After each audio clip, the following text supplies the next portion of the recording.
Wow, please give a big round of applause to our next speaker. Let's hear it for Sergio, everybody. Come on.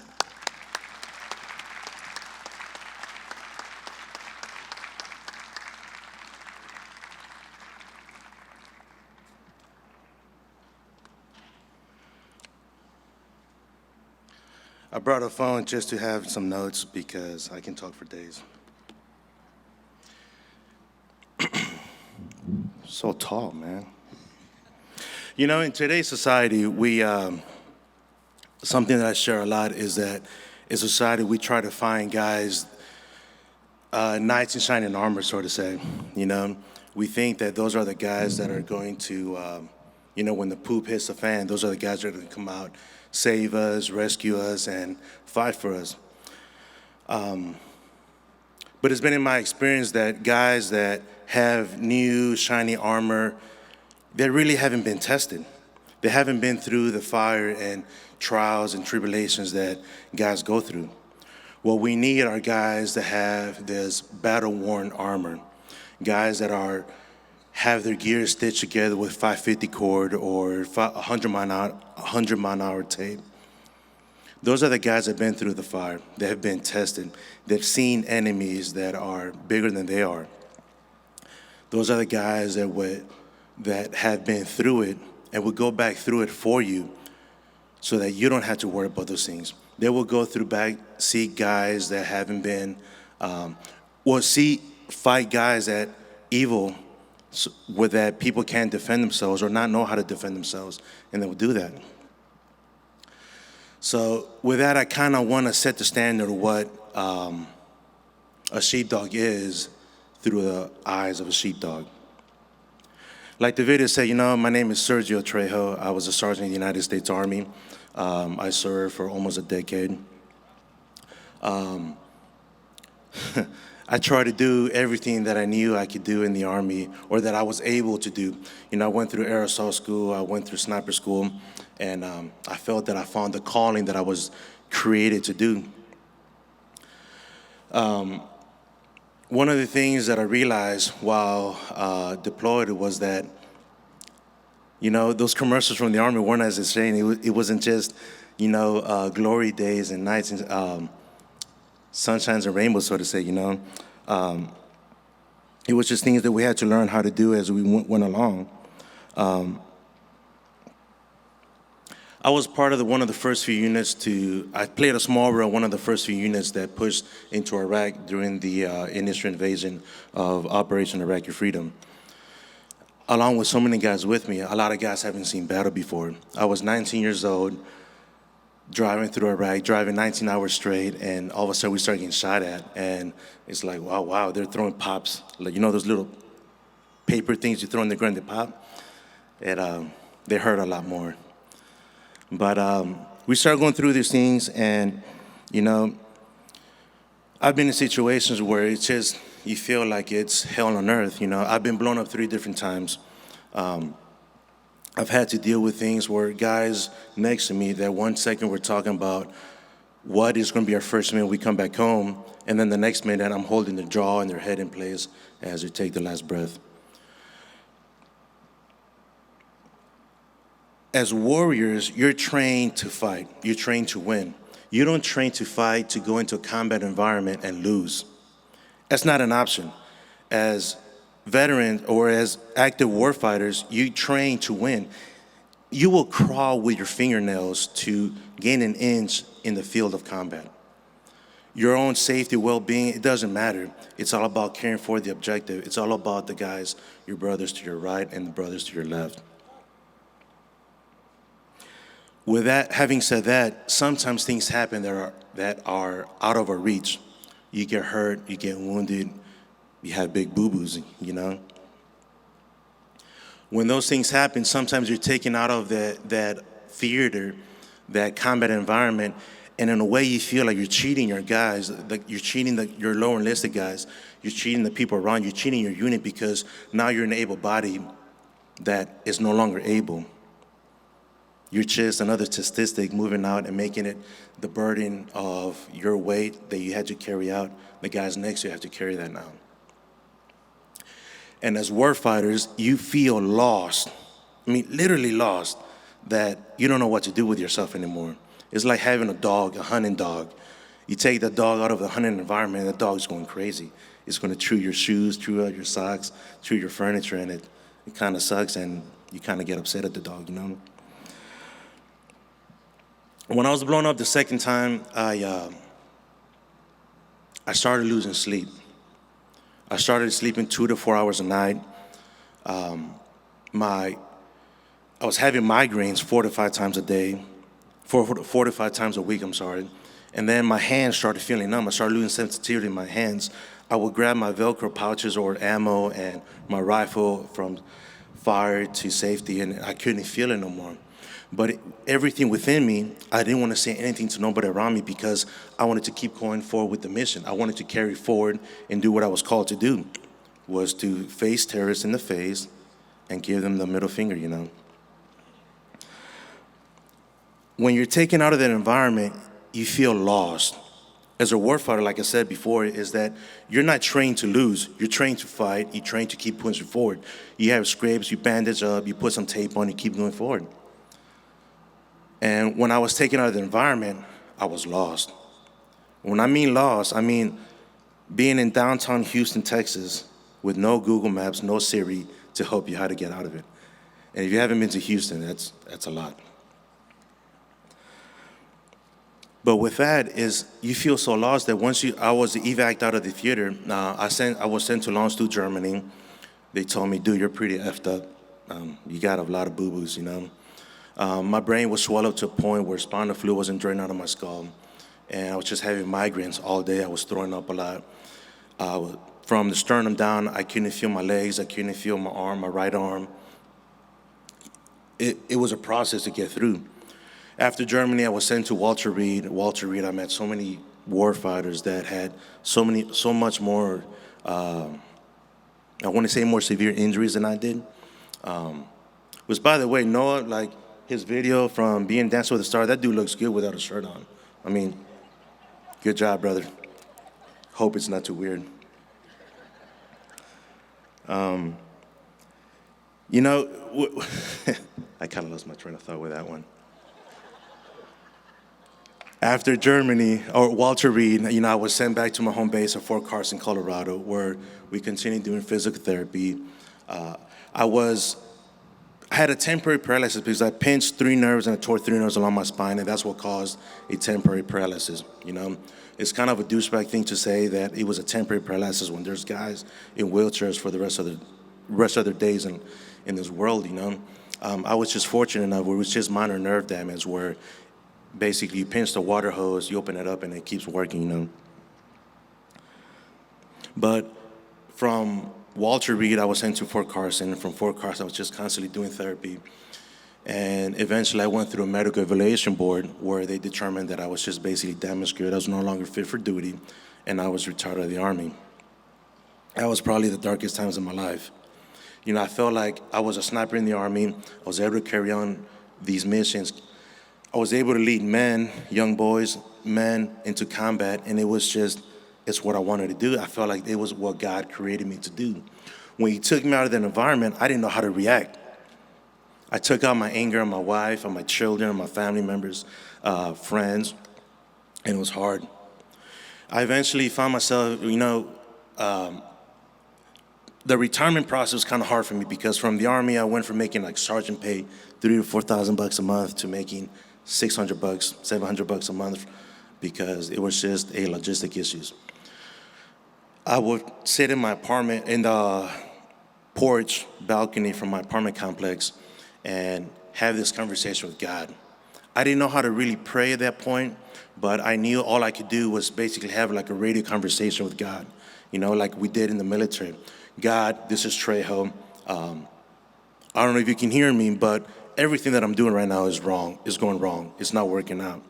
My wife is mad at me all the time. My kids, they just see this dude that's bigger than they are, angry all the time. So this is my 9-line call for you to help me. In the military, when you get hurt or where there's combat environments, there's this thing called 9-line. And these steps, 9 steps, you go about calling for help. So I was, God, what I'm doing is wrong. It's not working out. I need your help. For a while, I felt that, well, not that I felt, there were signs of God answering my prayers, but my pride was too much to see those things. I was too much of a guy to look at these things, that these were these cues that God was sending for me.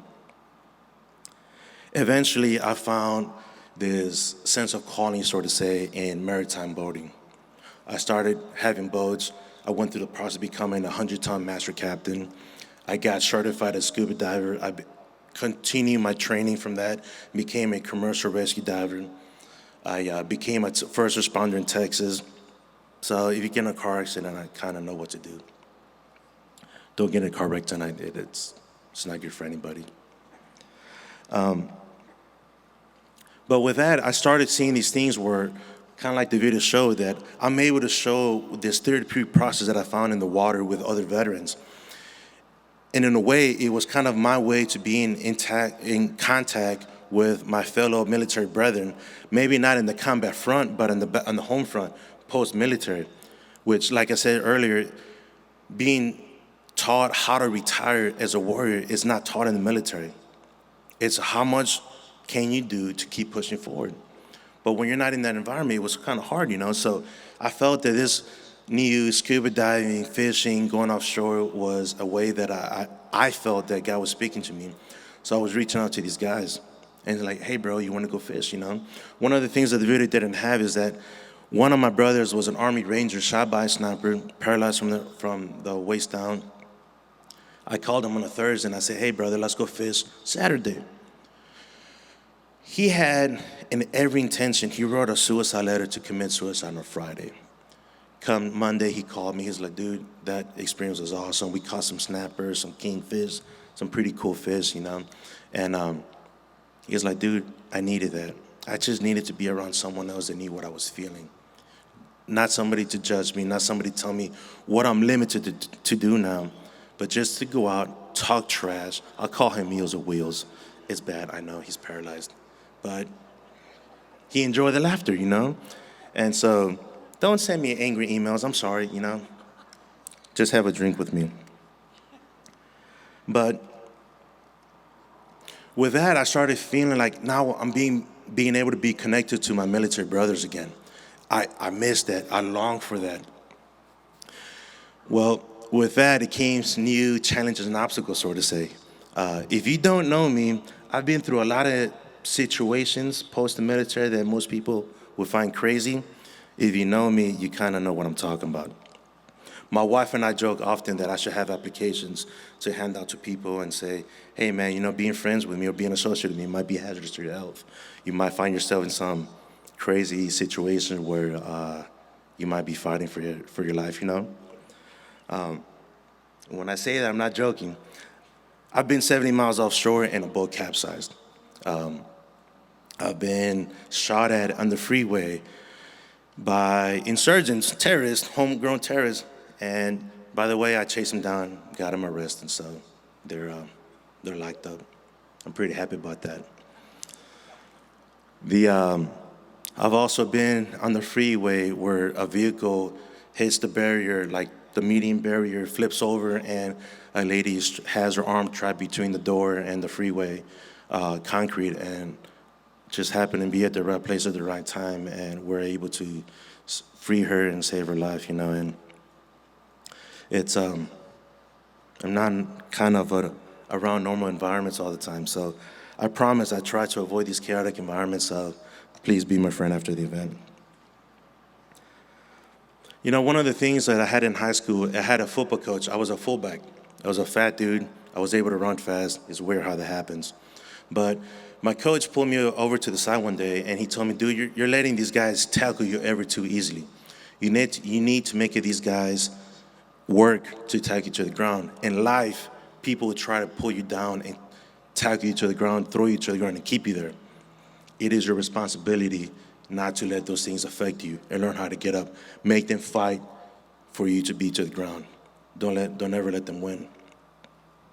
Little did I know at that point that he helped shape me to be a better man that day as a young teenage boy in Texas.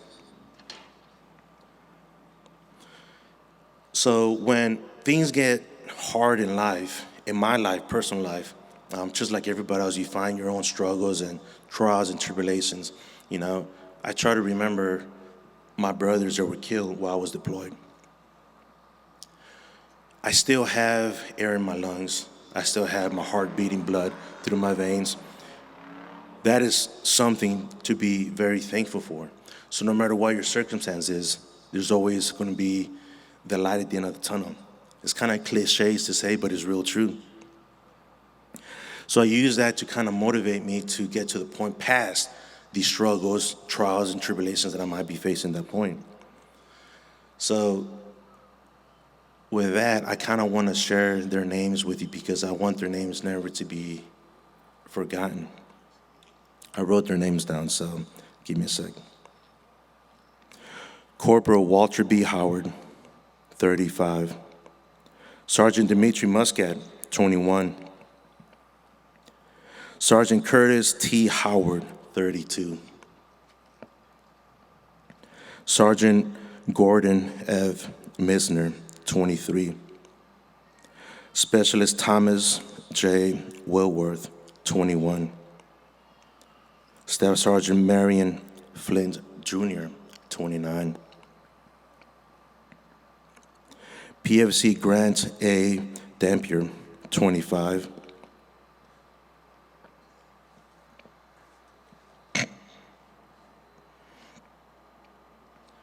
PFC Joseph I. Love, 22. Staff Sergeant Richard Barassa, 24. Staff Sergeant Gary W. Jeffries, 37. Sergeant James E. Craig, 26. Specialist A. Marshall, 21. PFC Brandon A. Meyer, 20. And Private Joshua A. R. Young, 21. So when I say their names, I want to help you to remember to, well, for me, it's kind of a reminder to love like they no longer can love. Smile like they no longer can smile. America on like they no longer can. Their names will never be forgotten. You're never out of the fight. And in closing, I had this quote that I just wanted to share with everybody. And I'm reading it just because I don't want to mess it up. So, Noah, you did good, bro. So, I'm kind of jelly. You didn't have to read nothing. It's truly a lucky man that finds what he wants to do in his life, because that man will no longer be able to have to work a day in his life. There are a few in this world, a damn few. Hell, I don't know if they are lucky or not, but they're there. They are the few that find that there's a calling that they're called to do and they're obliged to it. They don't know what it is, but they feel that they will be going crazy out of their mind if they don't do it. They're almost obsessed with that calling. It's something that if they don't do it, they're going to be clean crazy out of their mind. That guy, that damn few, seems to oblige to the calling. He's that guy that's going to go and run into the sounds of chaos for those that cannot help themselves. He is that knight in the armor that has those scratches, those holes, those bends and dings in their armor. He is the guy that's going to go and fight for you. He is a sheepdog. And as sheepdogs, serving those around us is a way of life. Sheepdog Impact Assistance has been one of the organizations, like Noah said, that has been true to their nature. They don't care about who gets paid how much, who gets paid this or that. They're there to help their fellow sheepdogs, police, military, law enforcement, first responders. They're one of those guys that I've been with them almost 10 years, I think. And it's kind of crazy that the 10-year anniversary is here today. So with that, I just want to thank you guys so much for coming out today. All the craziness going on with COVID, you guys are here tonight listening to me stir and mumble. So thank you. I love you guys. Hope to have a drink with you tonight.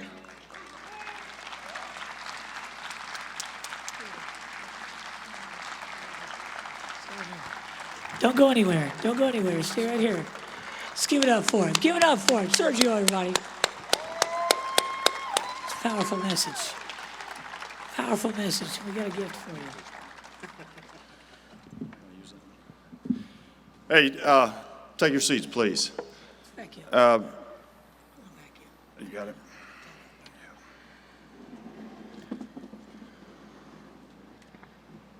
Everybody's taller than I am. All right. You gonna come up with those lights? All right, Aaron wants me in the lights for some reason. I told him the dark was a little better, but you're forced to look at me now. Sergio, as he mentioned, has been one of our was one of the first warriors that we had the opportunity to serve, but also more importantly, one of the first warriors that blessed us with giving us an opportunity to serve him.